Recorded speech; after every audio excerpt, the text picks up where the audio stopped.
उज्जैन से ब्योवरा। सुबह 6 बजे कड़ाके की ठंड ने हमें अपनी चपेट में लिया हुआ था, लेकिन हमारी यात्रा का जुनून उसे कहीं ज्यादा गर्म था। ठंडी हवा के बीच जैसे ही हम बाहर निकले, आंखों के सामने गर्मागर्म पोहे की खुशबू ने हमें थाम लिया। बिना देर किए हमने वहीं रुककर नाश्ता करने का फैसला किया। भाप उठाते पोहे के साथ दूध की घूंट ने जैसे ठंड को चुनौती दी हो। नाश्ते के बाद हमारी साइकिलें फिर से सड़क पर थीं।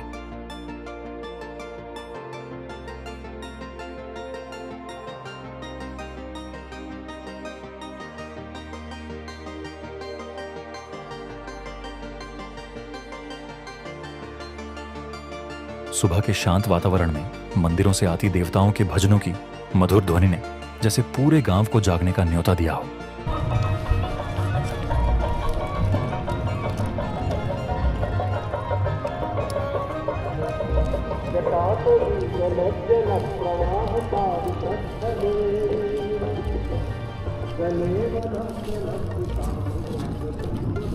हम साइकिल चलाते जा रहे थे, लेकिन मन में यही सवाल था, ठंड कब कम होगी।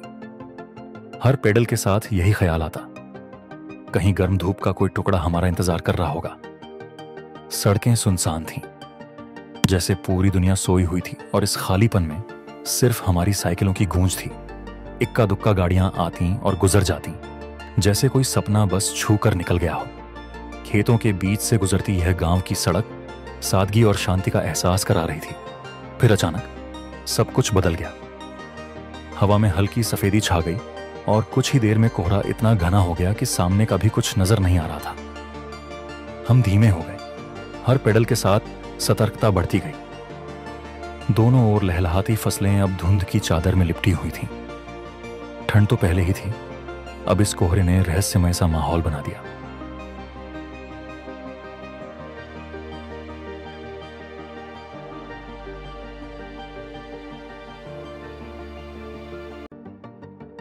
धीरे धीरे कोहरा हट गया, जैसे किसी पर्दे को हटाया गया हो। दूर दूर तक का नजारा अब साफ था। हर चीज जैसे किसी नई सुबह की कहानी सुना रही थी।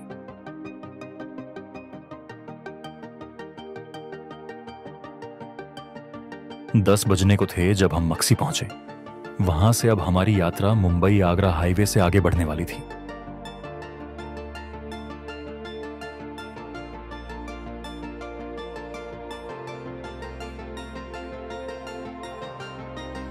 अब रास्ता एकदम टकाटक था। चौड़ा हाईवे और बड़ी साइड पट्टी मानो हमें तेजी से आगे बढ़ने का न्योता दे रहे थे। चढ़ाई का कोई नामो निशान नहीं और साइकिलें हवा से बातें कर रही थीं।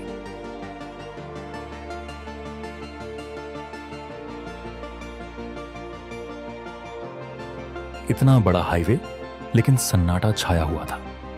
एक दो बार गाड़ियां गुजरती दिखाई दे रही थीं।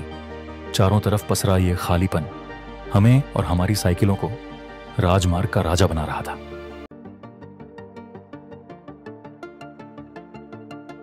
घड़ी में 11 बज रहे थे। हम रोजवास टोल प्लाजा पार कर रहे थे।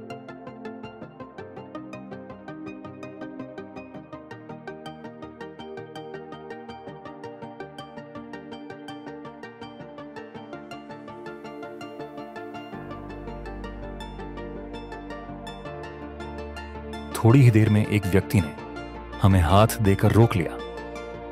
उनका नाम था मुकेश शर्मा। बड़े उत्साह से उन्होंने हमारे सफर के बारे में पूछा, जैसे हमारी यात्रा उन्हें प्रेरणा दे रही हो। शुभ कामनाओं के साथ उन्होंने जाते जाते हमारा वीडियो भी बना लिया। आज मक्सी टू शाहजहाँपुर हाईवे पर पुणे से अयोध्या जा रहे दो पुणेकर मेरे हैं।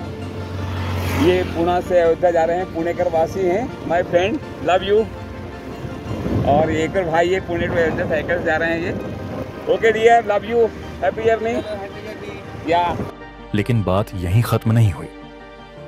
पास के होटल में जाकर उन्होंने हमारा इंतजार किया। वहां हमें रोका और गर्म दूध पिलाकर ही आगे बढ़ने दिया। उनके प्यार भरे व्यवहार ने हमारे सफर को और खास बना दिया। इस बीच मौसम ने अपना रंग बदल लिया था। सुबह की ठंड अब गायब थी। तेज धूप सिर पर थी और सड़क अनंत लग रही थी। तभी सड़क के बीचों बीच एक गाय लेटी हुई नजर आई। मैं थोड़ा आगे था, पवार सर पीछे थे। पहली नजर में ऐसा लगा जैसे गाय की सांसें थम चुकी हों, लेकिन जब उसके कान हल्के से हिले तो समझ आया कि वो जिंदा है। उसी पल मन में ख्याल आया, इसे बचाना होगा। मैं तुरंत रुका। पवार सर भी मेरे पास आ गए। गाय को किसी तेज रफ्तार वाहन ने जोरदार टक्कर मारी थी। उसके पैर बुरी तरह जख्मी थे और उसकी पूंछ का बड़ा हिस्सा टूट चुका था। वह दर्द में थी और हमारी मदद की उम्मीद कर रही थी। हमने कई ट्रक और कार चालकों को रुकने का इशारा किया, लेकिन इतनी तेज रफ्तार, हाईवे पर किसी के पास रुकने का वक्त नहीं था। हमें समझ आ गया कि इसे हमें ही संभालना होगा। पवार सर ने उसे पीछे से और मैंने आगे से उठाने की कोशिश की। वो भारी थी और उसको हिलाने पर उसकी पीड़ा साफ महसूस हो रही थी, लेकिन हमने हार नहीं मानी। आखिरकार काफी मेहनत के बाद उसे सड़क के किनारे ले आए। वो अब भी चुपचाप हमारी तरफ देख रही थी, जैसे कह रही हो, आपने मेरी जान बचाई। गाय को पानी पिलाने का ख्याल आया। मैं सड़क के किनारे कुछ तलाशने गया। वहां एक पुरानी प्लास्टिक की प्लेट थी। मैंने उसे थोड़ा साफ किया और उसमें हमने हमारी पानी की बोतल से पानी डालकर गाय के सामने रखा। वो धीरे धीरे पानी पीने लगी। उस पल उसकी आंखों में राहत का भाव साफ झलक रहा था। हमने साइकिल उठाई और वहां से आगे बढ़ गए, लेकिन वो गाय बार बार मुड़कर हमारी तरफ देख रही थी। उसकी आंखें जैसे कह रही थीं, शुक्रिया। हमारा सफर जारी था, लेकिन मन में संतोष था कि हमने इंसानियत का फर्ज निभाया। आज हम सिर्फ साइकिल यात्रा नहीं कर रहे थे, बल्कि ममता और करुणा के एक छोटे से कर्तव्य को भी पूरा कर रहे थे। थोड़ा आगे जाने पर मध्य प्रदेश की पुलिस ने हमें रोक लिया। उन्होंने हमसे पूछताछ की और हमारे रोड सेफ्टी के काम के लिए हमें बधाई दी। उन्होंने हमारे साथ कुछ तस्वीरें लीं, हमें अपना नंबर दिया और कहा कि अगर किसी तरह की मदद की जरूरत हो तो हमें फोन करें।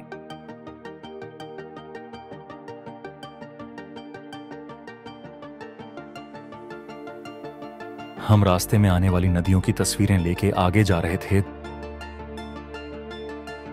4 बज रहे थे और ब्यावरा अभी भी 50 किलोमीटर दूर था।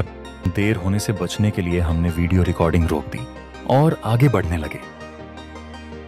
लगभग 7 बज चुके थे और हम ब्यावरा के बाहर से जाने वाले बाईपास के पास रूम देख रहे थे।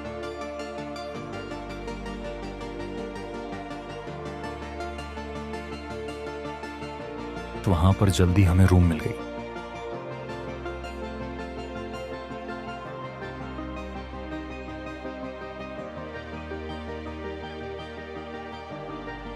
रूम अच्छी थी तो हमने वहां पर रुकने का फैसला किया। इसी के साथ हमारा 5वां दिन 150 किलोमीटर का साइकिल सफर करके समाप्त हुआ। अगर आपको हमारा ये सफर पसंद आया हो तो चैनल को लाइक करें, सब्सक्राइब करें और आने वाले रोमांचक वीडियो के लिए जुड़े रहें। धन्यवाद।